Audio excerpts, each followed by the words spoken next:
Before we start today's video, I thought I'd let you all know that on Wednesday I'm not going to be here, but I believe Miss Misa is going to be taking my place on this channel for one day. I have no idea what she has planned, but stay tuned.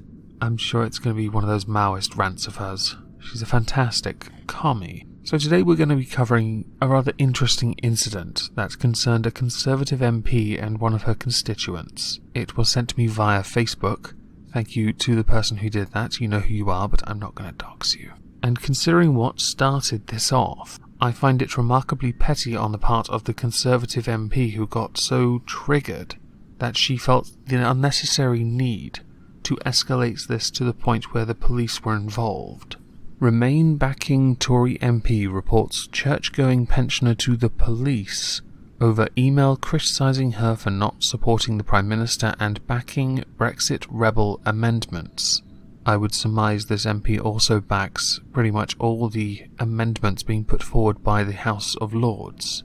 A church-going pensioner was left living in fear after her Tory MP reported her to the police over a highly critical email.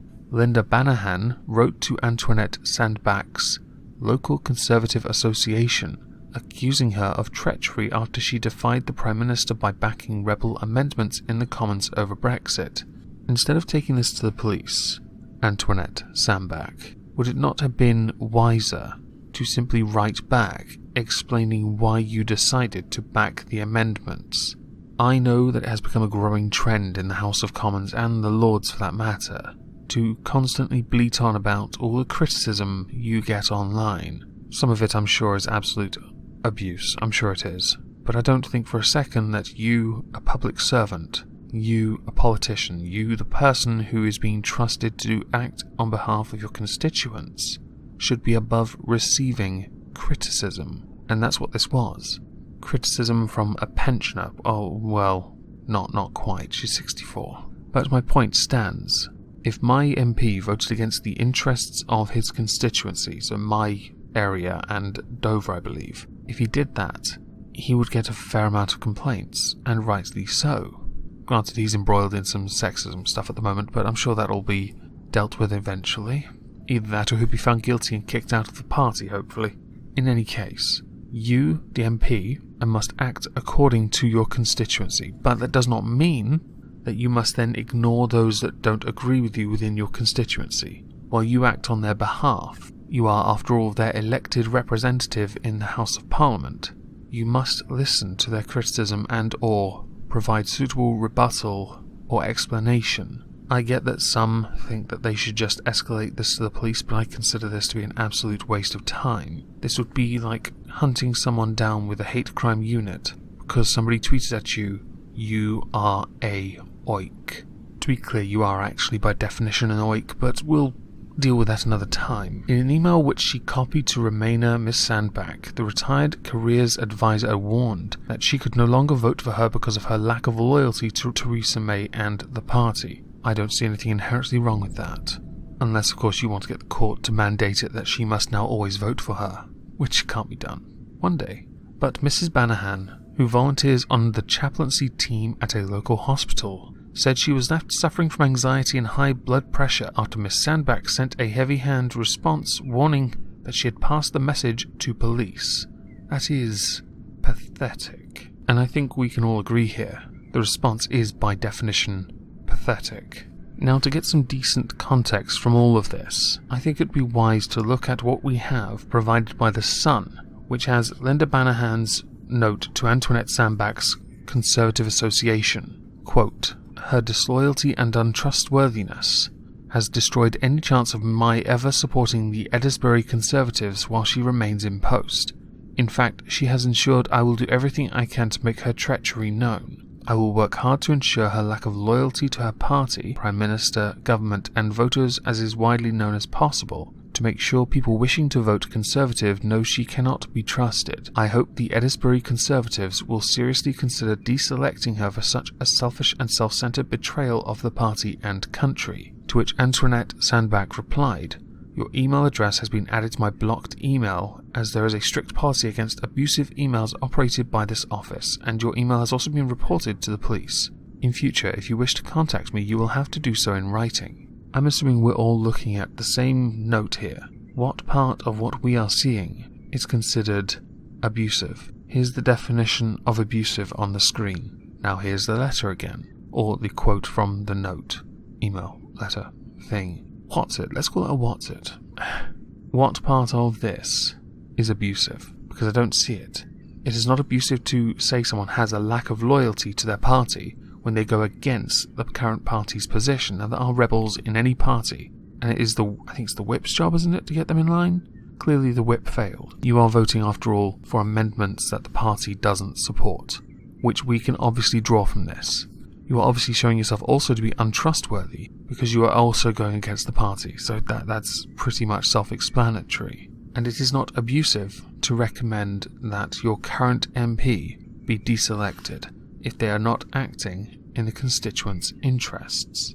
So, now would be a good opportunity to find out how Edinburgh, Cheshire voted in Brexit, because this might help me understand whether or not she votes in the interests of her constituents or in the interests of herself. In the particular area where this vote happened, it is called Cheshire West.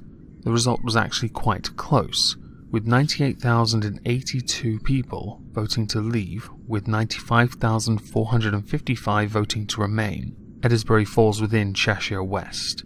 So, it is close, but it still voted to leave. I do get, though, and I will argue that she's possibly not acting against the interests of her constituents, because let's face it, this result is far too close to be able to say for a second that Leave definitively won. By numbers, yes, of course she did, but I mean, she has to represent the Remain voters as well. I disagree that anything sent to her by the pensioner, whose name I've already forgotten because I'm terrible with names, was abusive. We've all seen it. It was not abusive. Now, this week we have a very important EU debate. It is so important. My intention is, if it is on, then I will cover it as a stream. Probably get some fellow politically minded shitlords on. So basically not Drunken Uncle. Hi, Drunken Uncle. But no. Oh, actually, on that note, later on this evening, he's doing a cheeky stream on his channel at 8 PM, I believe. I'm going to be there, so I will link it in the description. Please consider going over there and throwing a like on the stream. Now, to finish this, Brexit is so divisive. It has divided this country. The percentage for turnout and the divide of who voted to leave and remain, it was so close. You, the politician, are going to be in a difficult position when you have results like this. Yes, of course you are. But you cannot fob off your constituents, because you're a bit too delicate. And I make this quite clear to you, MP Sandbach, if that's how you pronounce your name. I think it is. The fact is, Linda Banahan, whose name I'm now looking at so I now know it's how you say it, did not say anything abusive to you. She made a recommendation that you were acting against the interests of fellow constituents, that you were acting against your party and Prime Minister, who has laid out a very, supposedly quite clear position on Brexit.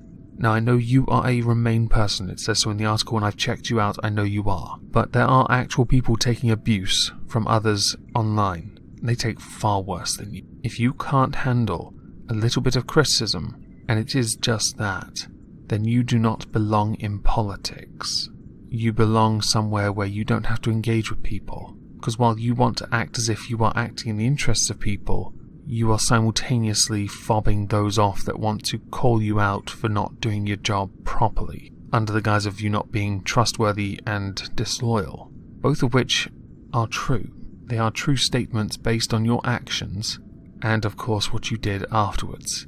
And it takes a special kind of cowardice to go to the police, a special kind, for something so meagre. Grow a spine, you pussy. I think I'm done with this article. Yeah, I am. Tomorrow, for those who want to know in advance, I'm going to be covering something with regards to meritocracy. It's going to be about the Bank of England, I believe. It's going to be quite fun. Yeah, I can hardly wait to do that. I'm kidding, actually. It's quite interesting because of perception and what has happened.